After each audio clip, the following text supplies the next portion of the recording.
네, 여러분 안녕하세요. 합격을 앞당기는 해커스 한국사 능력검정시험 심화 연미정입니다. 네, 우리 이번 강의는요. 지난 시간에 정치사에 이어서 고려 후반부 정치사 다룰 예정이고요. 그래서 원간섭기에 해당이 됩니다. 이 부분 마무리 짓고 그다음에 분야사, 고려시대 때 경제, 사회사, 분야사 파트 들어가도록 하겠습니다. 자, 그러면 우리 좀 전체적인 개괄을 큰 그림 그려드리고 갈 텐데요. 일단 우리가 이제 후반부 보는 거니까 시기를 무신정변부터 끊어서 가도록 하겠습니다. 그래서 이렇게 무신정변 시기부터 고려 후기 파트를 우리가 보는 거죠. 고려 후기 파트. 자, 요 무신정변 이후의 상황을 보게 되면 우리가 이제 무신집권 최충원 시기 때 최씨 집권의 안정기를 겪게 되면서 그 다음에 이제 아들 때인 최우 집권 시기 때 몽골의 침입을 겪게 됩니다. 그래서 최우가 집권할 시기 때 몽골의 침입을 겪고요. 몽골 침입 겪었는데 한 30년 가까이 항쟁을 하게 되는데 결국에는 우리나라 원 간섭기로 넘어가게 돼요. 이렇게 원 간섭기로 넘어가게 된다. 근데 뭐 이 시기를 우리가 원식민지라고 하지 않거든요. 그러니까 우리나라의 주권이 완전히 빼앗긴 거는 아니고요. 우리나라를 이렇게 간섭하는 어떤 통치기구를 만들기도 하고 이런 식으로 해서 끌고 가게 됩니다. 부마국이라고 하는 나라의 체제로 끌고 가기도 해요. 뭐 본론 들어가서 이제 배우게 될 거고요. 그런데 우리가 이렇게 원 간섭기로 들어갈 때 그럼 우리는 가만히만 있었느냐? 뭐 그렇지는 않았습니다. 우리 이제 왕들도요. 적극적으로 이게 원나라로부터 좀 털쳐지려고 많이 노력을 했습니다. 그래서 당시에 충자 붙은 왕이 나와줘야 되겠죠. 그래서 충여랑 그리고 이제 시험에 좀 잘 나오는 거 위주로 짚어드리는 건데요. 충선왕 그 다음에 공민왕 시기 때예요. 공민왕 시기 때. 그래서 여러분 여기에서 공민왕 시기 때 가게 되면 이 시기에 이제 절반의 성공을 이루게 됩니다.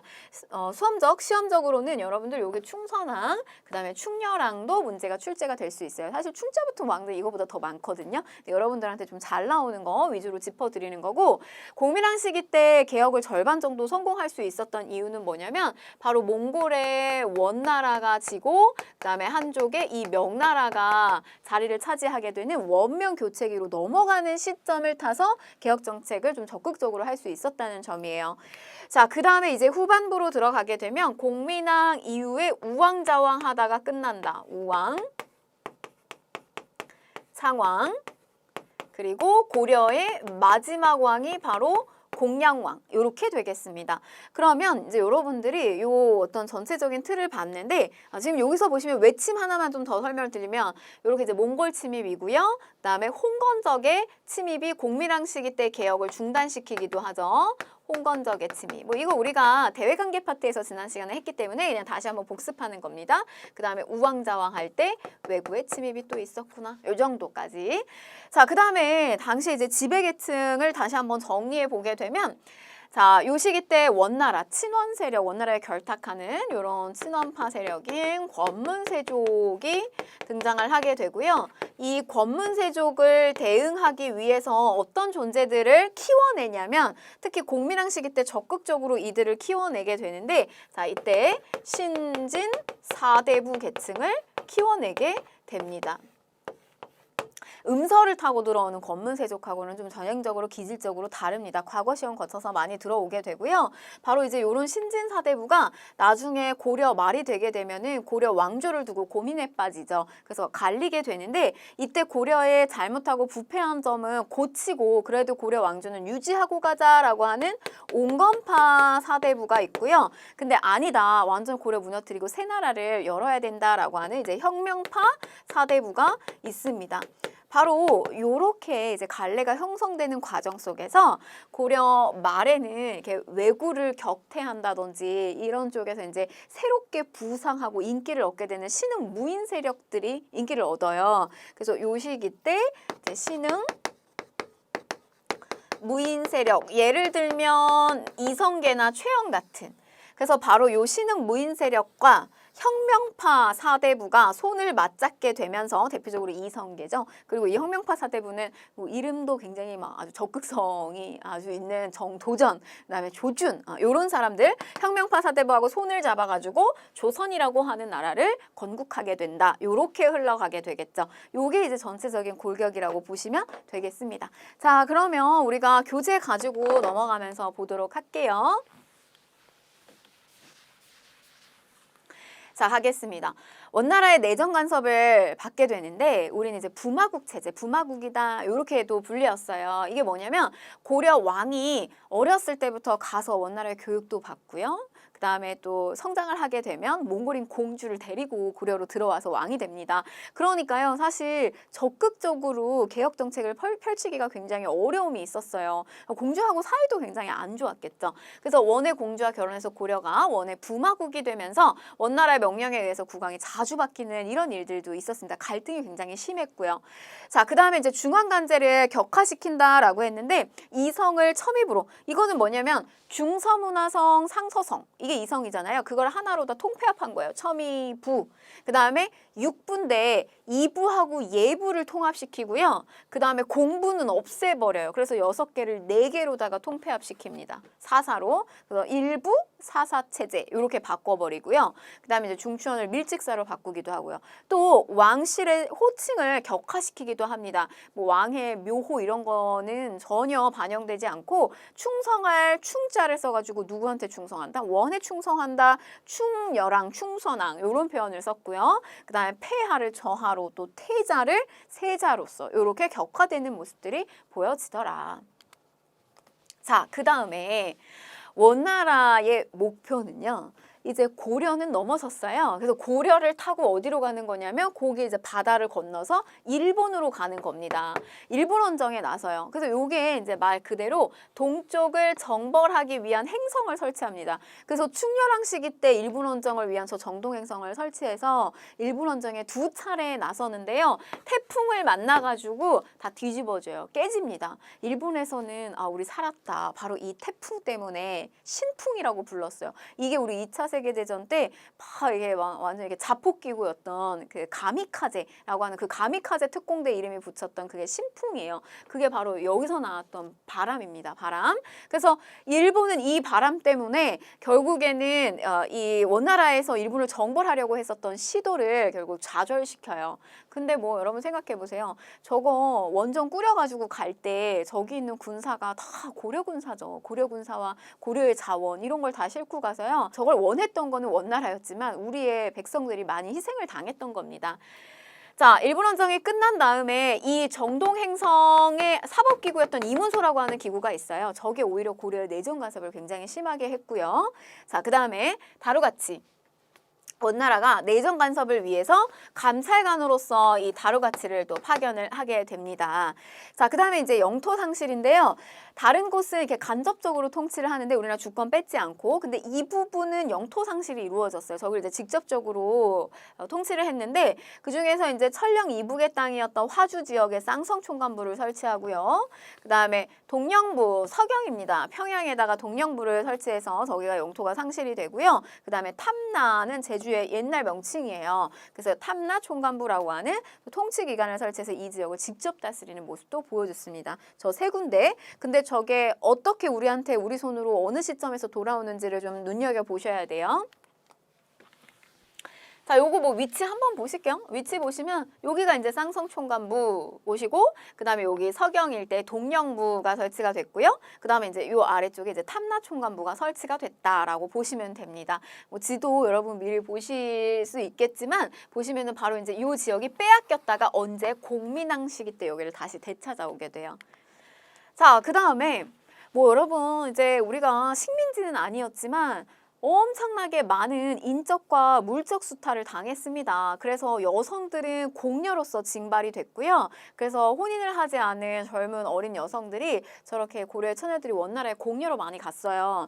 그래서 뭐 몹쓸 짓을 당하기도 하고, 근데 운이 좋으면 예를 들면 이렇게 조금 지배층에 뭐 부인으로 들어가기도 하고요. 근데 아주 운이 좋은 케이스가 있었어요. 이거 우리 드라마 기황후라고 하는 걸로 한번 했었는데 우리 고려의 요 몽골로 이제 공여로 갔던 그 여인이 당시에 이제 몽골의 원나라의 그 황제 제2 황후의 자리까지 올랐던 여인이에요. 그 몽골 황제가 너무너무 예뻐했다 그래요, 이 기왕후를. 그래서 뭐 1황후에까지 올리고 싶었는데 사실 어떻게 보면 고려의 나라에 이민족인 다른 나라를 와가지고 그 여인을 그 왕비로 삼기가 어렵잖아요. 그래서 반발에 부딪혀가지고 제2왕후에 올라갑니다. 근데 실질적으로는 굉장히 많이 예뻐했다고 해요. 근데 이제 생각해보세요. 그 기황후가, 그러니까 황후가 되니까 그 오빠가 있어요. 기철이라고 하는 오빠가 있는데 고려가 얼마나 우습겠어요. 자기의 누이 동생이 원나라에 가가지고 황제의 부인이 됐는데, 그래서 이 기철이 아주 그냥 뭐 여러 가지 뭐 무소불위의 권력을 누립니다. 그래서 그 기철은 권문세족의 상징이 되는 인물이에요. 권문세족의 상징이 되는 인물. 자, 그 다음에 이제 응방을 설치했다. 매를 증발하기 위한 관청을 설치하기도 했습니다. 메신저의 역할을 하기도 하고요. 뭐 사냥용 매를 또 위해서 원나라에서 필요한 것을 또 이렇게 매가 많이 증발되기 위해서 저런 것들 많이 설치한 거예요. 응방을. 자, 그 다음에 충렬왕. 충렬왕 시기 때 이제 저런 것들을 반원 정책을 실시하기 위해서 여러 가지 개혁 정책을 펼쳤는데요. 자, 우선 이거 합니다. 전민변정 도감이에요. 땅과 그 다음에 백성을 올바르게 돌리는 임시기구입니다. 전민, 병정, 도감이에요. 땅이 다 누구한테 들어갔냐면 권문세족한테 들어갔고요. 그 다음에 백성들, 노비로 전락하는 거예요. 누구의 노비로? 권문세족의 노비로. 그래서 저거를 다시 원래대로 돌려주는 게 전민, 병정, 도감입니다. 그러니까 즉 저건 뭐냐면 권문세족의 힘을 빼는 거라고 생각하시면 되겠고, 우리 저거 굳이 유사 개념 한번 떠올려 보면 광종 시기 때 호족의 힘을 빼려고 노비양건법 실시했잖아요. 그거랑 비슷한 거라고 보시면 되겠어요. 근데 이거는 충렬왕 때 설치가 되는데 또 나와요. 나중에 또 설치가 됩니다. 그 말은 무슨 말이냐면 설치가 됐다가 또 다시 제대로 안 됐다가 그래서 또 설치하고 이런 거라고 생각하시면 되겠고, 자, 충렬왕 시기 때 빼앗긴 동령부, 빼앗긴 제주 탐라 총관부는 이때 반환을 받아요. 근데 어딜 못 받았어요? 쌍성 총관부. 그게 바로 공밀왕 시기 때 우리가 얻게 됐다는 거. 자, 그 다음에 충선왕입니다. 자, 여러분 보시면 이제 이 충렬왕 같은 경우는요, 최초 이제 고려에서 원간섭기 때 국제 결혼을 한 왕이에요. 말하자면. 그래서 당시에 이 제국대장 공주하고 혼인을 해서 돌아오게 되는데, 제국대장 공주는 뭐 일명 남편 뺨 때리는 여자예요. 자기 저 충렬왕이 자기가 원하는 거를 제대로 들어주지 않았다고 해서 막 신료들이 보는 앞에서 막 뺨도 때리고 굉장히 폭력적인 모습을 막 보이거든요. 어떻게 보면 생각해보세요. 이 제국대장 공주의 입장에서도 생각해보면 좀 안 됐어요. 어린 나이에 다른 나라에 자기들이 지배하고 있는 나라에 정략 결혼으로 와가지고 타지에서 굉장히 외로움을 많이 탔다고 해요. 그래도 이제 폭력은 우리가 그건 받아들일 수용할 수가 없지만 아무튼 둘 사이가 안 좋았거든요. 근데 요 둘 사이에서 자식을 봅니다. 그 자식이 누구냐면 황금씨족, 바로 충선왕인 거예요. 그래서 이 충선왕은 한쪽에는 고려인의 피가 흐르고 한쪽에는 제국대장 공주 어머니 이 몽골인의 피가 흐르는 아주 황금씨족이에요. 근데 저 충선왕은 개혁적 성향이 되게 강한 인물이었고, 또 한편으로는 저런 어떤 혈통 때문에 스펙이 되게 짱짱한 왕이기도 했어요. 그래서 당시에 원나라의 수도인 이 연경, 북경 일대에다가 학문연구소인 만건당을 설치해가지고 저런 쪽에도 관심이 많아가지고 당시에 우리 쪽에 고려의 성리학자인 이재현과 그 다음에 이제 중국의 당시에 원나라에 있었던 뭐 조맹부와 같은 그런 유명한 인물들을 막 교류시키기도 하고 그런 것들을 활발하게 합니다. 그러니까 원나라 쪽에도 영향력이 있고요. 고려에서도 좀 영향력이 있는 그런 인물이 충선왕이었어요. 근데 아버지하고 사이가 안 좋았다 뭐 이런 이야기가 나오면 충선왕 얘기입니다. 엄마하고 아버지가 사이가 안 좋으니까 충선왕도 아버지를 보면서 굉장히 그 미움이 많이 싹 텄고, 그 다음에 또 권력을 두고도 갈등 관계에 많이 놓였어요. 그래서 사이가 많이 안 좋았다는 거. 자, 그 다음에 사림원, 왕명의 출납을 담당하는 저런 사림원이라고 하는 기구는 충선왕 겁니다. 잘 나오니까 한번 보시고요. 자, 뭐 굉장히 사회는 혼란스러웠겠죠. 권문세족이 고위관직을 다 독점을 하고요. 그리고 또 농장 같은 것들 이제 확대를 하게 됩니다. 그래서 권문세족이 너무 토지를 많이 가져가지고 대농장을 이루니까 바늘 하나 일반 백성이 꽂을 데가 없다더라. 뭐 이런 이야기가 있었어요. 자, 그 다음에 풍속에 대한 변화가 있는데 몽골풍을 유행을 합니다. 몽골풍이 유행합니다. 왜냐면 이제 막 여러 가지 문화가 섞이겠죠. 그래서 변발. 이게 변발 우리 옛날에 TV 이런 데서 많이 나왔는데 머리 여기 위에만 남기고 좀 충격적이에요. 사실 보기에 여기 위에만 남기고 나머지는 다 밀고요. 이렇게 꼬리를 내는 이런 형태입니다. 이런 식의 막 변발을 억지로 시키기도 하고 유행하기도 하고요. 그 다음에 족두리 같은 거. 또 호복이나 뭐 연지곤지나 뭐 이런 것들도 많이 유행을 하게 되고요. 자, 그 다음에 조혼이 성행을 했어요. 조혼 같은 경우는 어릴 때 빨리 혼인을 시켜버리는 거예요. 왜냐면 공녀로 많이 끌려가니까. 그래서 몹쓸질 당하니까 저런 조혼을 많이 성행을 시켰다는 거고, 또 원나라를 통해서 성리학이라고 하는 게 들어오게 되고요. 또 역법도 들어옵니다. 수시력이라고 하는 뭐 계산이에요. 시간을 계산하는 역법이나 화약제조법 같은 것도 들어오면서 문화교류가 많이 이루어졌다. 근데 여러분 우리 고려 쪽의 문화도 또 들어가요. 저쪽에. 그래서 막 뭐 예를 들면 고려양이라고 해서 고려의 문화가 많이 들어가는데 특히 기황후가 하는 여러 가지 막 패션을 선도했다 그래요. 그래서 이 고려의 여인인 기황후가 쓰는 뭐 여러 가지 의상이라든지 화장품이라든지 이런 것들 많이 또 퍼뜨리고 했다고 합니다. 자, 다음 배경으로는 또 국민학이 이제 개혁정책의 배경이죠. 국민학 하이라이트예요. 여러분 이 부분 잘 보셔야 되겠고, 대외적으로는 원명교체기가 되면서 원나라의 간섭이 약해지더라. 그래서 이게 가능했다는 거예요. 또 대내적으로는 신진사대부들을 적극적으로 키워냈다. 그 다음에 하나가 더 있어요. 바로 이 공민왕은 앞에 충렬왕 제국대장공주하고 갈등이 굉장히 컸잖아요. 충렬왕이 뭘 하려고 하면 막 자꾸 태클을 걸고. 근데 공민왕은 누가 쫓아오냐면 노국대장공주가 와요. 노국공주. 근데 이 노국공주가 굉장히 이 공민왕을 사랑했어요. 공민왕 역시 마찬가지로 정신적 지주가 노국공주였어요. 그래서 노국공주는 자기는 고려의 여인으로 왔기 때문에 자기의 이 왕 공민왕을 위해서 자기는 모든 것을 다 적극적으로 지지하고 응원하겠다. 고려의 어떤 개혁 정치에 있어서 그런 여인이었습니다. 공민왕이 뭐 사랑하지 않을 수가 없었겠죠. 자, 그래서 이제 그런 어떤 기반 속에서 이제 공민왕이 적극적인 개혁 정책을 펼치게 되는데 원나라에 반하는 자주 정책을 하게 됩니다. 자, 제가 아까 기황후 얘기했잖아요. 권문세족이 상징이 되는 인물이에요. 기철, 숙청. 이거 공민왕 때 이루어지는 거고요. 그 다음에 정동행성 사법기구 일본 원정에 나서려고 했던 이문소가 남아가지고 오히려 우리를 간섭하게 했던 거 이걸 폐지하고요. 그 다음에 그 관제가 엄청나게 많이 격화됐잖아요. 또 원나라 연호 사용 중지 이런 것들 다시 원래대로 이성육부 체제로 돌립니다.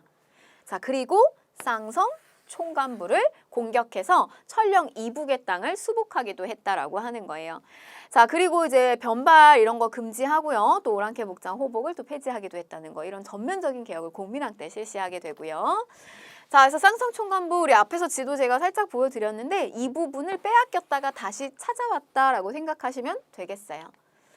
자, 그 다음에 이제 이어서 왕권 강화도 해야 되겠죠? 적극적으로 왕권 강화합니다. 자, 이게 뭐냐면 여러분 정방은 인사를 정한다. 제가 이렇게 기억을 하라고 했어요. 그래서 우리 저거 최후 무신집권기 시기 때 인사권을 가지고 있는 기구였잖아요. 근데 저게 너무 저기서 인사행정이 이런 게 뭐 부정부패가 있고 남발을 하는 거예요. 그래서 저 정방을 폐지했던 것이 또 공민왕이고요. 자, 그 다음에 성균관. 이거 유학교육기관 키웁니다. 그래서 여기에서 신진사대부들 자꾸 키워내는 거예요. 이것도 적극적으로 한 거고요. 근데 이제 성균관을 순수 유학교육기관으로 개편했다라고 하는 거는 저기에서 기술교육도 다뤘는데 기술교육을 별도로 뺐다는 의미가 들어가 있어요. 그냥 가볍게 이해하고 넘어가시면 되겠고, 자, 전민변정도감 또 나오네요. 다시 한번 설명을 드리면 땅과 그 다음에 백성이 있는데요. 이거 다 권문세족한테 빼앗긴 땅, 그 다음에 억울하게 노비가 돼서 권문세족한테 들어간 거를 올바르게 돌린다는 거예요. 그래서 노비가 된 건 양인으로 돌려주기도 하고 권문세족한테 다 들어갔던 토지를 다시 돌려가지고 백성들한테 나눠주기도 하고요. 저런 임시기구가 전민변정도감이었어요. 저거 누가 했냐? 바로 이 신돈을 주축으로 했다. 이 신돈이 등용되는 시점이 되면 노국공주가 아이를 낳다가 결국엔 사망을 하게 돼요. 그래서 그런 어떤 충격적인 사건이 발생을 하게 되면서 공민왕이 정치를 하는데 굉장히 이제 좌절감을 많이 느끼고 정치에 대한 어떤 욕심이 많이 내려놓게 됩니다. 그러면서 당시에 사실은 그 중앙에 어떤 기득권 계층이 있었을 텐데 이런 승려에게 많이 마음을 또 달래고 의존했을 거라고도 보고 있어요. 그래서 이 신돈을 등용시켜가지고 적극적으로도 정권을 이임하게 됩니다. 그래서 저 신돈이 전민병전 도감을 적극적으로 설치하게 돼요. 근데 생각해보세요. 얘가 갑자기 어디서 굴러온 돌이 들어와가지고 권문세족한테 타격을 입히잖아요. 적이 많이 생기겠죠. 결국 신돈은 또 시해를 당하게 됩니다. 자, 신진사대부의 성장, 특히 적극적으로 고려 말에 키웠다. 그래서 공민왕의 개혁정책 과정에서 많이 키워졌고요. 성리학을 바탕으로 개혁적 성향을 가지고 있고요. 자, 근데 이제 이게 나중에 이 신진사대부가 둘로 나뉘죠. 하나는 이제 온건파 사대부, 그다음에 하나는 혁명파 사대부로 나뉘게 되는데 온건파 사대부 같은 경우는 정몽주, 이색 이런 인물들 대표적이고요. 역성혁명은 성을 갈아엎는 거예요. 왕씨 성을 갈아엎고 무슨 성으로? 이씨 성으로 가는 거 이런 거 반대하는 겁니다. 근데 혁명파 사대부에는 삼봉 정도전, 조준, 그래서 조선 건국을 주도하게 되죠. 그래서 저 정도전이라고 하는 인물이 결국 이성계를 추대하게 되면서 조선이라고 하는 나라를 건국하는 쪽으로 가게 됩니다. 자, 신흥 무인 세력 최영과 이성계 등이 바로 이제 저렇게 홍건석과 왜구를 격퇴하는 과정 속에서 신흥 무인 세력으로 성장을 하게 되고요. 우왕 시기 때 최영이 이성계와 사대부 세력의 지원을 받아서 권문세족 추출하고 왕권을 권력을 회복을 하게 됩니다. 여기까지 우리가 앞에서 다 설명했던 내용이고요. 이제 이 부분을 좀 보셔야 되는데 요동정벌, 요동을 치러 가라. 이게 무슨 말이냐? 여길 치란 이야기잖아요. 우왕 때 명나라가 천령 이북에 천령위를 설치할 것을 통보한다. 자, 이 말은 무슨 말이냐면 우리 예전에 여기가 이제 화주 지역 쌍성총관부가 있던 곳이었잖아요. 이거를 공민왕 시기 때 되찾았단 말이에요. 근데 공민왕 시기 때 이거를 찾았는데 그때가 원명교책이었죠. 근데 그때 이 공민왕이 저거를 획득해가지고 이거를 고려가 다시 가질 수 있었던 이유는 명나라의 도움이 있었다 이거예요. 그래서 약간 이런 느낌이에요. 원이 가니까 몽골이 가니까 명이 오네. 원나라가 가니까 명나라가 온 거야. 명나라가 이 지역 우리 도움으로 차지했으니까 우리 여기다 군사기지 설정할 수 있도록 놓을 수 있도록 우리한테 줘. 이게 명이 천령 이북에 천령 위를 설치하겠다는 걸 통보하는 거예요. 그래서 이렇게 하니까 당시에 최영이 어떻게 하냐면 전면전이다. 요동 치러 가자. 이런 주장을 해요. 근데 그때 누구를 보내냐면 책임자로 이성계를 보냅니다. 그래서 이성계한테 여기 치러 가라고 명을 내려요. 근데 내렸는데 사실 이성계 입장에서는 굉장히 고민이 들었어요. 왜냐하면 이런 고민이 들었을 거예요. 뭐냐면 여기를 치는 건 문제가 아니에요. 당장 여기를 치는 건 문제가 아닌데 국제정세에 돌아가는 상황을 보니까 이미 원나라는 지는 해고 명나라가 뜨는 해잖아요. 그럼 여기를 치고 난 다음에 명나라가 주도권을 이후에 더 짱짱하게 잡게 되고 나면 분명히 여기를 친 사람에 대한 책임 소재를 물어야 될 수밖에 없는 상황이 올 거란 말이에요. 그랬을 때 이성계는 희생양이 될 가능성이 굉장히 높다는 거죠. 그래서 이성계는 고민을 굉장히 많이 하면서 근데 선배격이에요, 최영이. 그래서 저 말을 거절할 수가 없어요. 기어서 갑니다. 그래서 가요. 완전 뭐 엉금엉금 기어서 갔다 그래. 가가지고 여기 압록강에 있는 여기 위하도가 있어요. 섬입니다. 위하도라고 하는 섬에서 고민을 하면서 우리가 저 큰 나라를 칠 수 없는 4가지 이유를 만들어요. 그 논리를. 그리고 결정을 합니다. 돌려요. 회군, 위하도 회군을 결정합니다. 여기서 나오는 사불가로는 여러분들한테 일일이 암기하라고는 안 나올 거예요. 뭐 작은 나라가 큰 나라를 치면 안 되고 지금은 뭐 아직 지금 장마철이어가지고 악교라든지 이런 활의 악교가 녹아서 뭐 전쟁을 잘 할 수가 없으며 그 다음에 나라를 잠시 비웠을 때 외국가 침입할 이유가 있고 뭐 이런 이유들 4가지 이유를 들게 됩니다. 그래서 결국에는 반대하면서 여기서 만들어서 돌립니다. 이때 간 거보다 한 절반 만에 돌아왔다 그래요. 아주 빠르게. 그래서 돌려서 온 다음에 어떻게 해야 되겠어요? 단박에 제압을 해야 되겠죠. 그래서 우왕과 최영이 요동정벌 명령하자 이성계가 위하도 회군에서 회군을 당해하고 당시 이제 최영을 진압하고요. 그다음에 이제 실권을 잡게 되는 요게 바로 위하도 회군입니다. 자, 그러면 문제 한번 풀고 가도록 하겠습니다. 자, 밑줄근 이 시기에 있었던 사실로 옳은 것을 골라라라고 했는데 이곳은 김만경의 묘입니다. 이렇게 구체적으로 항상 내용은 좀 바뀔 수 있어요. 다양한 내용들이 나올 수 있는데 그는 개경 환도 이후에 개경으로 환도하고 난 다음에 몽골의 간섭이 본격화된 이 시기니까 원간섭기네요. 고려와 몽의 연합군이 어디 일본 원정에 참여를 했습니다. 원간섭기 얘기하는 거네요. 그러면 보시면 자, 1번 우리가 아직 안 배운 선지들도 있는데요. 삼수병으로 구성된 훈련도감이 창설이 되었다. 저거는 조선 시기에 들어갑니다. 선조 시기 때 나오게 될 거고요. 조선 선조. 그다음에 삼군부가 부활하여 군국기물을 전담하였다라고 했는데 요거는 흥선대원군 시기 때 나오게 될 거예요. 자, 그다음에 이제 3번 보시면 중서문화성과 상서성이 두 개의 이성이 첨의부로 하나로 개편이 된 거 요거네요. 정답. 그래서 일부 사사체제로 통폐합된 거. 자, 4번 초계문 신제의 인재를 양성하기 위한 초계문 신제가 시행되었다라고 했는데 요거는 경조 시기가 되겠고요. 자, 5번 보시면 국방의 문제를 논의하기 위한 비변사가 설치가 되었다. 요거 조선 시기로 들어가게 됩니다. 그래서 요거는 삼포해란이 일어난 중종 시기 이렇게 보시면 되겠습니다. 자, 그래서 우리가 지금 마지막 정치적 상황을 좀 살펴봤는데요. 그래서 요 마지막의 상황은 제가 앞에서 개괄을 다 해드렸기 때문에 위화도 회군 이후에 실권을 이성계가 잡고 그 다음에 이제 혁명파 사대부하고 손을 잡아서 이제 조선이라고 하는 나라를 건국하는 쪽으로 가게 되는 겁니다. 정치사는 고려사 정치사는 여기서 이제 마무리가 됐고요. 자, 우리가 이제 기출주제 22에서는 고려의 경제와 사회를 좀 살펴보게 될 텐데 이 고려의 경제 파트와 관련해서 아주 단골로 출제되는 게 바로 뭐냐면 첫 번째는 전시과예요. 전시과. 관리들한테 주는 봉급의 개념입니다. 그래서 고려 시기 때 관리한테 주는 게 뭐냐라고 물어보면 전시과가 출제가 될 거고요.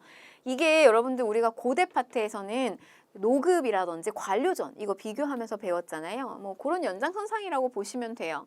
자, 그 다음에 고려의 경제 같은 경우는 우리 수공업이나 그 다음에 이제 상업이나 농업이라든지 이런 것들이 점차적으로 발달을 하게 됩니다. 점점 더 발달해요. 고대보다 이제 더 발달을 하게 되는데 그러나 조건 자체가 아직은 국가 차원에서는 이걸 누른다거나 상업이나 이런 걸 누른다거나 이렇게 하지 않은데 조건적인 게 많이 따라주지는 않아요. 그래서 그런 정도의 수준에서의 경제활동이 보여지는 거.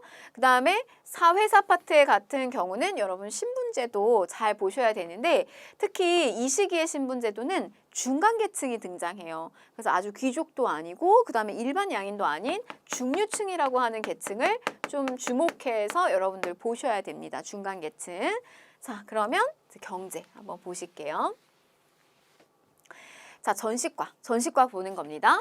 자, 토지제도의 변천인데 태조 왕건이죠? 이거 태조 왕건의 업적에서 했어요. 역할 분담에 따라서 토지를 주는 거. 역할 분담에 따라서. 공신들에게 인품과 공로에 따라서 토지를 지급을 하게 됩니다. 내가 왕이 되는데 나한테 기여도가 높은 사람한테 주는 거예요. 자, 그 다음에 시정전시과. 이건 뭐냐면 경종 시기 때 이제 처음으로 전시과가 생깁니다. 시정 처음 생긴다. 역시 순서대로는 이렇게 역시 개경 이렇게 흘러갈 거예요. 역시 개경 이렇게 흘러갈 건데 시정전시과 이거 뭐냐면 전현직 관리에게 주는 겁니다. 그러니까 현직자 관리한테 주는 거고요. 그 다음에 내가 물러나고 나서도 전직자한테 주는 거예요. 그럼 이런 개념이면 이런 개념을 생각하시면 돼요.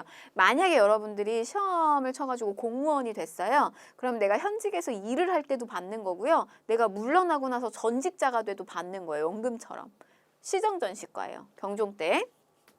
근데 이때 공복과 이 공복은 뭐냐면 옷의 색깔 그 기준인데 이 사색공복이라고 하는 게 언제 만들어졌냐면 광종 시기 때 만들어졌습니다. 자단, 비녹 이렇게 그런 체제가 섞여요. 그런 것들 기준이 섞이고 그다음에 여기 인품이 반영됐다 그래요.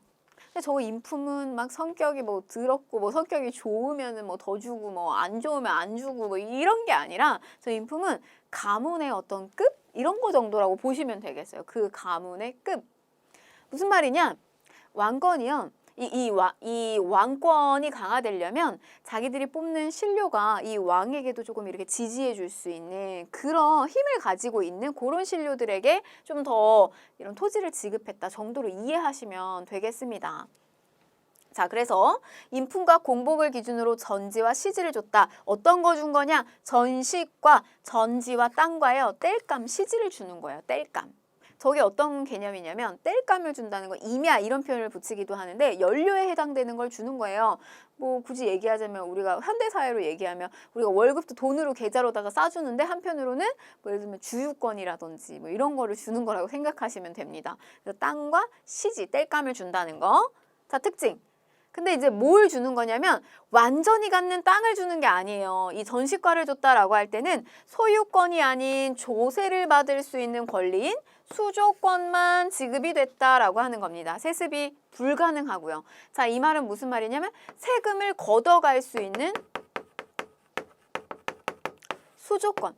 그러니까 땅 자체를 아예 주는 소유권을 주는 개념이 아니에요. 이 땅을 경작하는 사람은 따로 있어요. 근데 여기에서 예를 들면은 뭐 300가마가 나와요. 그래서 생산량의 10분의 1 정도를 국가한테 세금을 줘야 되는 거죠. 그러면은 30가마 정도를 국가한테 세금을 주게 되는데 요 세금을 걷어가는 이 수조권이라고 하는 걸 관리한테 주는 거예요. 이렇게. 그래서 조세를 걷는 거, 이 권한을. 그래서 30가마 정도 관리가 가져가는 겁니다. 봉급의 개념으로. 이게 수조권이에요. 조세징수권. 원칙적으로는 세습은 불가합니다. 자, 역시 개경. 역시 개정전식과 그 다음에 고치는 거예요. 개정전식과. 왜냐하면 이게 봉급의 제도가 생겼어요. 근데 다 그게 완성형으로 시스템이 갖춰지진 않아요. 항상 제도를 쓰다 보면 불편한 점이 있고 뭔가 미흡한 점이 있죠. 그래서 그런 것들 개선하는 거예요. 그래서 보면 지급 기준에서 인품을 배제하고 관등만 고려해서 토지를 지급한다. 인품을 배제하고 관등만 고려해서 토지를 지급한다. 라고 하는 거. 그러니까 이제 저런 주관성을 좀 빠지게 하고 관등만 고려를 하게 되는 겁니다. 개정전식과. 자, 그 다음에 이제 마지막 개경, 역시 개경 순서대로 보세요. 역시 개경, 경정 마지막 꽂히는 겁니다. 경정전식과 문종인데요. 여기에서 핵심은 뭐냐면 쉽게 말해 연금 없애는 거예요. 전직자가 한테 지급되는 그 토지 주지 않고요. 현직 관리를 중심으로 토지를 지급하게 됩니다. 왜냐하면 전직한테 계속 주게 되면 죽을 때 반납해야 되는 거거든요. 그러면 모자르는 거예요. 땅은 한정적인데 관리는 계속 생기고. 그래서 마지막 전시가는 핵심이 뭐냐면 현직자한테만 주는 거다. 이렇게. 개정전시가에서 핵심이 뭐냐 그러면 인품이 빠지는 거예요. 주관성이 빠지게 됩니다. 자, 그 다음에 또 뭐 무관에 대한 대우도 개선을 시켰다. 왜냐면 이제 이 시기 때 거란 침입을 물리치고 좀 공이 있어가지고요. 무관에 대한 대우를 좀 어느 정도 개선시키는 모습도 보여지더라. 자, 그러다가 이제 이 무신정변 시기로 들어가게 되면서 전시과 제도가 붕괴가 돼요. 귀족들이 토지를 독점하고 세습하고 이렇게 되면서 관리들에게 지급할 토지가 없어지게 되고 붕괴가 됩니다. 자, 그래서 어떻게 하냐면 이 체제의 붕괴로 관리들에게 땅하고 녹봉 같은 것들을 지급할 수가 없게 되자 현직 관리를 위주로 이렇게 땅 일부를 주게 된다라고 하는 거예요. 저기서 얘기하는 이제 녹봉은 뭐냐면 땅 말고요. 우리 왜 1년에 요새는 그런 게 좀 많이 사라졌거든요. 근데 옛날에는 추석이나 뭐 이런 설이나 명절에 1년에 2번 정도는 지하철이나 버스 타면은 쇼핑백에 그득그득 이렇게 현물 상품 많이 가지고 다녔어요. 뭐 상품 거론해도 그 햄 이런 거 아니면 뭐 샴푸 같은 거 이런 것들 많이 줬단 말이에요. 그러니까 녹봉은 그런 것도 1년에 한두 번씩 줬단 말이죠. 근데 저런 거조차를 줄 수가 없게 되는 거예요. 그래서 녹봉도 못 주니까 이제 그걸 대신해서 주는 땅이 녹과전이에요. 녹과전. 그러니까 전시과가 무너졌다고 생각하시면 됩니다. 마지막 원종 시기 때. 자, 그러면 이제 보시면 역시 개경에서 처음에 역분전, 그다음에 시정전식과, 그다음에 개정전식과 고치는 거죠. 마지막 경정전식과 무너지고 녹과전 이렇게 보시면 되겠어요. 자, 그러다가 여기까지가 이제 고려고요. 고려 말쯤이 되면 공양왕쯤이 되면 과전법 이걸 실시해요. 국가재정을 확보하고 신진사대부의 경제적 기반을 마련하기 위해서 과전법. 이거는 지금 순서가 어떻게 되냐면 위하도 해군. 이성계가 위하도 해군을 돌리고 난 다음에 1391년에 과전법을 시행을 하게 됩니다. 그럼 저건 누구한테 주는 거냐면 신진사대부들한테 주는 거예요. 이 신진 세력들에게. 그래서 정도전, 조준, 이게 이제 조선으로 넘어가는 길목이에요. 근데 저 토지 제도는 공양왕이라는 거예요. 마지막 고려 시기 때 왕이죠. 어디에 한해서? 경기 지역에 한해서. 여기도 똑같아요. 녹과전도 경기에 한해서입니다. 그래서 과전을 지급하게 된다. 순서 역시 개경, 녹과전, 과전법으로 들어갑니다. 자, 그 다음에 이제 기타 농업과 수공업의 발달을 좀 간단히 볼게요. 자, 농법 발달하죠. 비료예요. 12법. 그다음에 윤작법, 요거는 돌려짓는 거예요. 2년 3작 해서 한 작물만 계속 심는 것이 아니라 여러 작물을 돌아가면서 해서 심어가지고 땅의 지력을 높여줄 수 있는 뭐 콩과 같은 작물을 심기도 합니다. 그런 윤작법, 그다음에 이양법의 농법이 들어오기도 했다는 거예요. 이양법은요, 이렇게 모판에다가 이미 심어가지고 얘를 키운 다음에 얘를 옮겨 넣는 작업을 하는 거예요. 씨를 직접 뿌리는 게 아니라. 자, 그 다음에 목화씨 들어와요. 공민왕 무렵 때 들어오거든요. 문익점이. 근데 원나라에서 목화씨를 가져와서 재배에 성공시키는데 저거를 성공시키는 거는 장인어른인 정천익이라고 하는 인물이 성공을 시켜요. 그래서 저거 목화는 우리의 백성들, 우리의 어떤 많은 사람들한테 큰 기여도가 있는 사건이거든요. 왜냐면 저게 들어오고 난 다음부터는 그냥 꺼끌꺼끌한 거 삼배 같은 게 아니라 이제 면직물이 보급이 됐어요. 그래서 뭐 귀족들이야 비단 같은 거 입었지만 백성들 꺼끌꺼끌한 거 많이 입었는데 이거 들어오고 난 다음부터 우리의 의 생활이 되게 달라졌습니다. 너무너무 중요한데 문씨 집안에서 저거 피운 거다. 아니다. 장인인 정씨 집안에서 피운 거다. 이런 이야기가 나오기도 해요. 자, 그 다음에 기피가리의 일반화. 소를 이용한 기피가리가 일반화되었다. 여러분 만약에 우경실시 이러면 지증화 가셔야 되고요. 이런 기피가리가 소를 이용한 기피가리가 일반화됐다 이러면 고려 시기 때 들어옵니다. 자, 또 농서가 보급되는데요. 농상지표라고 하는 것이 원나라로부터 소개예요. 농상지표. 근데 여러분들 여기서 같이 생각하시면 좋은 게 농사직설. 많이 들어보셨잖아요. 이거 언제 쓴 거냐면 세종 시기 때 쓴 거란 말이죠. 그래서 저 농산지표는 소개에서 들여온 거고 농사직설 같은 경우는 조선의 세종 시기 때 저거 너무 우리 땅에 안 맞는 거예요. 농법 기술 아무리 좋으면 뭐예요. 우리 땅에서 해본 게 아닌데. 그래서 농사직설을 통해서 우리나라 영토에 맞는 농사법을 또 만들어서 퍼뜨립니다. 자, 그 다음에 수공업인데 이 수공업은 물건을 만드는 거죠. 제작하는 거예요. 전기와 후기로 나눠서 보시는데 고려 전기에는 관에서 주도한다. 관청수공업.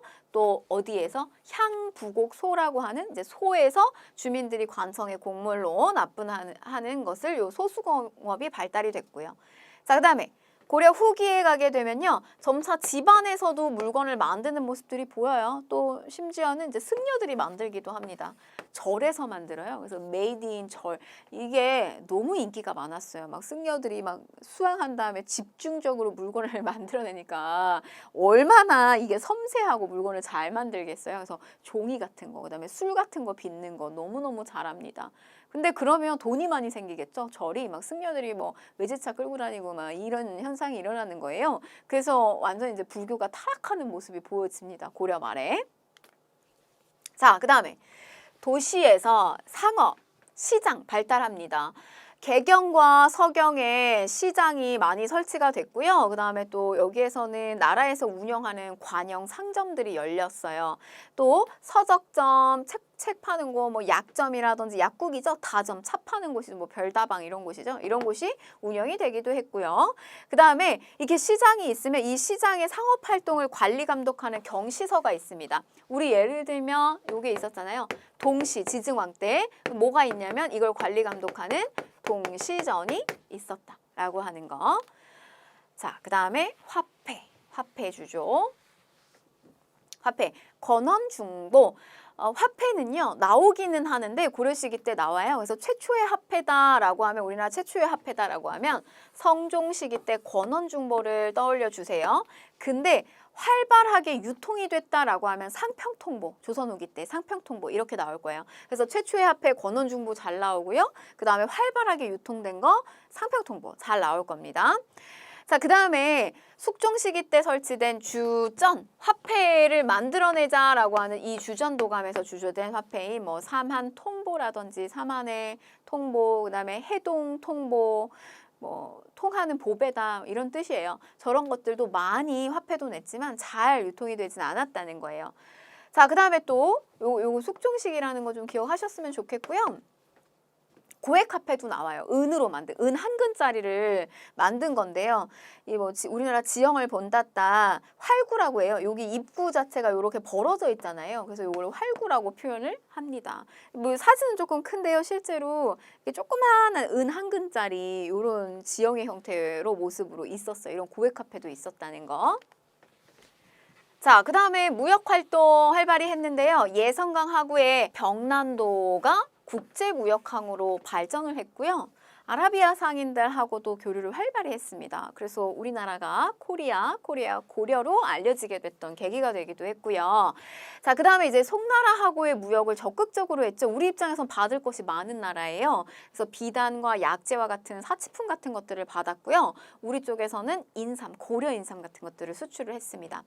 자, 거란하고 여진하고의 관계를 보게 되면 농기구나 식량과 같은 생필품 줬어요. 우리는 모피, 말 같은 거 받았고요.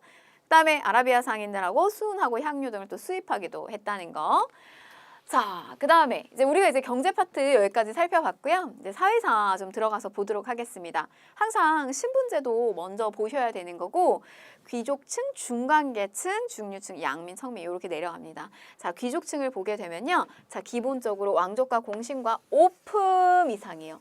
음서를 받을 수 있는 존재. 아빠 백 제가 이렇게 얘기했고 이 음서와 공음전의 혜택을 받을 수 있었다라고 하는 겁니다. 그래서 공음전은 토지예요. 5품 이상 관리에게 지급된 땅입니다. 저런 것들은 세습이 가능해요. 그러니까 아바 백인 저 음서와 관리 등용을 막 할 수 있죠. 그러니까 취업이 쉬운 거예요. 그리고 공음전과 같은 경제적 기반이 이미 마련된 계층이에요. 그래서 저런 거 두 개 가지고 계속해서 문벌귀족은 이 그룹은 무너지지 않고 형성이 되는 거죠. 자, 초창기에 이제 여기에 귀족층에 해당되는 건 초창기에 호족, 그다음에 문벌귀족, 그리고 무신으로 바뀌죠. 권문세족, 그다음에 신진사대부 이런 변화를 겪게 되고요. 자, 그다음에 이제 중간계층을 보게 되면 이 중간계층은 직역을 세습하고 그 대가로 국가로부터 토지 외역전을 지급을 받습니다.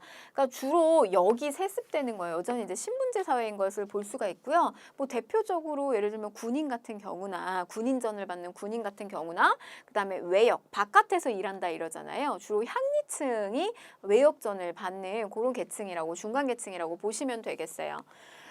그래서 향리 좀 구체적으로 한번 보시면 지방호족. 지방호족을 향리화로 시스템 안에다가 들어오게 했죠. 이거 언제 때냐면 성종이라고 제가 개괄 해드렸습니다. 그래서 지방호족 세력을 재편하는 과정에서 등장해서 무신집권 이후 중앙으로 진출했고요. 지방행정의 실무를 담당을 하게 됩니다. 그래서 아주 이제 상층의 호장과 부호장, 뭐 하층의 향리로 구성이 되어 있고 또 기인, 그다음에 사신관에 의한 통제를 받기도 했다는 거. 자, 그다음에 이제 양민입니다. 양민은 백정이에요. 고려 시기 때 백정이라고 얘기하면 그냥 일반 농민 얘기하는 겁니다. 주로 농업에 종사하는 농민이고요. 과거 응시가 가능했지만 뭐 형식적인 거라는 거. 그다음에 특수한 집단민으로 향, 부곡, 소민이 있었고요. 일반 양민보다 세금을 많이 내는 좀 차별받는 그런 계층이었죠. 자, 그다음에 천민, 노비죠. 대다수가 노비고 그리고 매매나 상속, 증여의 대상이 됐었던 재산에 속하는 게 노비예요. 그래서 사실은 뭐 여기에는 사람이지만 노비는 사람이지만 사람으로서 존중받고 있는 존재들이 아닙니다. 사고 팔리는 거죠. 자, 그다음에 이제 고려의 사회의 여러 가지 모습 중에서 좀 시험에 잘 나오는 게 바로 요 향도. 농민 공동 조직인 향도인데 저 향도는 원래는 처음에 출발은 불교 신앙단체로 출발했어요. 그래서 같이 모여 다니면서 한 번 모이면 뭐 100여 명 정도까지 막 몰리고 그래요. 그래서 저런 이제 단체들이 처음에 뭐 절을 짓기도 하고 탑을 하는데 뭐 기금을 모으기도 하고 그런 역할을 합니다. 근데 이 조직력이 생기는 거예요. 그리고 호장이 중심이 돼가지고 100여 명, 200여 명이 사람들이 몰리게 되니까 점차 마을의 공동의식을 주도하게 됩니다. 그래서 상여 메고 나가는 이 상여꾼 같은 것도 여기서 기반이 된 거예요. 조선 시기대로 넘어가게 되면. 그다음에 이제 향나무를 바닷가에 묻는 매향 활동, 외구가 너무 침입이 많으니까 저 향나무를 바닷물에다가 불려가지고 저거를 묻는 행위 같은 매양 활동을 했어요. 그래서 우리나라를 좋게 해달라라고 하는 뭐 미륵에게 구원을 받고자 하는 저런 행위들도 했었고, 자, 그래서 요거는 여러분 보시면 고려에 이렇게 구분을 하셔야 돼요. 초기에는 불교 신앙단체적 성격을 갖다가요. 이게 후기로 가게 되면, 그리고 조선 시기로 넘어가게 되면 마을 공동 의식을 주도하는 저런 조직체가 됩니다. 이렇게 좀 구분해서 공부하셨으면 좋겠어요. 자, 그 다음에 이제 기타 사회제도를 많이 갖추고 있었는데, 자, 제위, 보입니다. 보가 붙으면 요걸 이제 광종이고요. 빈민을 구제합니다. 자, 제위, 보는 원칙적으로 이렇게 기금이 있는 거예요. 기금이 있는데 여기에서 막 돈을 빌려주고 하게 되면서 이자가 발생해요. 그래서 이 이자를 가지고 계속해서 빈민을 구제하는 겁니다. 보가 붙으면 원금이 있고 이자를 만들어서 그걸 가지고 운영하는 거예요.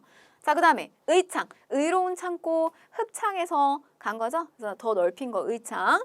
자, 그 다음에 상평창, 성종시기 때 물가 조절기구 우리가 다 왕의 업적에서 했고요. 자, 구제 도감은 뭐냐면 갑자기 뭐 전염병이 돈다거나 뭐 이럴 때 병자의 치료를 위해서 설치한 임시기구적 성격을 가져요. 구제 도감. 해민국 뭐냐? 약국이에요. 예종시기 때 설치된 약국입니다. 자, 동서 대비원 의료원이에요. 환자의 치료와 빈민구제를 담당하는 의료원이라고 보시면 되겠습니다. 자, 그 다음에 이제 여성의 모습인데요. 여성의 역사와 관련해서는 시험에서 잘 출제는 안 돼요, 사실. 그리고 막 이름 있는 여성이 나오지도 않습니다. 근데 요 파트, 고려시대 때 여성의 지위를 물어보는 게 시험에서 나올 수가 있어요. 근데 여러분들이 구분을 하실 때 고려 여성과 조선의 여성을 이렇게 나눠서 공부하시면 안 되고요. 고려에서 조선 전기까지의 여성의 지위와 그 다음에 성리학이 정착하고 퍼져나가게 되면서 보여지는 여성의 지위, 조선 후기로 나누셔야 돼요. 그러니까 이 조선 전기, 조선시대라고 해서 예를 들면 심사인당 조선시기 인물이란 말이에요. 전기 인물이에요. 근데 심사인당이 막 남편한테 종속되는 모습을 보이고 아들만을 위해서 살고 이런 인물이 아니에요. 예술인입니다. 그림을 잘 그리고 이런 거에 능했던 사람이에요. 적극적인 여성이에요. 조선 전기 때. 그래서 고려에서 조선 전기 때 보여지는 여성의 지위는 조금 어느 정도 본인의 자율성이라든지 이런 것들을 갖추고 있었던 시기고 좀 동등한 대우를 받았던 시기입니다. 자, 그럼 보실게요. 고려사회. 남녀 차별 없이 균등하게 상속했어요. 이 말은 딸도 제사를 했다는 이야기예요. 딸도. 이거를 돌아가면서 한다. 윤회봉사 이렇게 얘기합니다. 윤회봉사. 자, 그 다음에 혼인. 여성의 이혼과 다시 혼인하는 제가가 가능했고 별로 차별받지 않았어요. 근데 조선 후기로 가게 되면 아닙니다. 자, 그 다음에 음서. 음서의 혜택은 사위도 받고 외손자도 받아요. 그런데 이제 조선으로 가게 되면 친가 쪽에만 몰리게 돼요. 이런 것들이 고려 여성의 모습이라는 거. 자, 그러면 이제 요걸 바탕으로 해서 좀 문제 풀어보도록 하겠습니다. 경제 부분 볼게요. 자, 중점적으로 특히 이거 잘 나옵니다. 토지제도 너무너무 잘 나오고요. 공부한 만큼 나오는 파트예요. 자, 가나에 해당하는 토지제도에 대한 설명으로 옳은 것을 보기에서 골라라라고 했는데, 자, 가보시면 경종이네요. 처음 만들었다, 처음이에요. 처음. 시정. 그래서 이때 직관과 산관. 자, 요거 표현 좀 볼게요. 요거는 현직자 얘기하는 거고요. 이거는 물러난 사람 얘기하는 거예요. 전직자. 상관. 그래서 각 품의 전식과를 처음으로 제정하였다. 경종 때 시전전식과. 자, 그 다음에 나. 공양왕이네요. 고려의 마지막 왕이잖아요. 이때 도평의 사사가 글을 올려서 과전을 주는 법을 정했다. 과전을 주는 법을 정하자고 요청하니 왕이 따랐다. 공양왕. 과전법 이렇게 되네요. 시정전식과 과전법. 자, 문제 풀어볼게요. 기억 보시면 가. 전지와 시지를 지급하여 수치의 권리를 행사하게 됐다. 그래서 이게 뭐냐면 이제 수조권 가져갔다는 이야기예요. 근데 뭘 주느냐? 땅을 받고요. 그 다음에 땔감 받는 거예요. 여기에서 이제 수치할 수 있는 수조권을 받았다. 맞는 요 자, 니은. 관리의 사망 시 유가족에게 수신전과 휴량전을 지급하였다. 이거는 과전법 구체적으로 나올 때 조선 파트에서 할 거고요. 자, 그 다음에 이제 디귿 보시면 나 지급 대상 토지를 원칙적으로 경기 지역에 한정하였다라고 했는데 녹과전하고 과전법은 경기 지역입니다. 전시과는 전체 대상이에요. 요거 맞는 내용. 자, 리을, 나. 관리에 인품과 공복을 기준으로 하여서 토지를 지급하였다라고 했는데 지금 보시면 관리에 인품 들어가고요. 그 다음에 공복, 사색 공복 들어가는 건 이거는 시정전시과에 해당되는 내용이에요. 과전법이니까 안 맞죠? 그래서 정답은 기억하고 디귿 이렇게 되겠습니다. 특히 잘 나오는 문제 요거 경제 파트 한번 풀어봤고요. 나머지도 여러분들이 다 좀 자율적으로 해설 보시면서 이렇게 푸실 수 있을 거예요. 자, 다음 강의 주제 고려시대 계속해서 이어서 나갈 겁니다. 복습 잘 하시고요. 다음 강의에서 뵙도록 하겠습니다.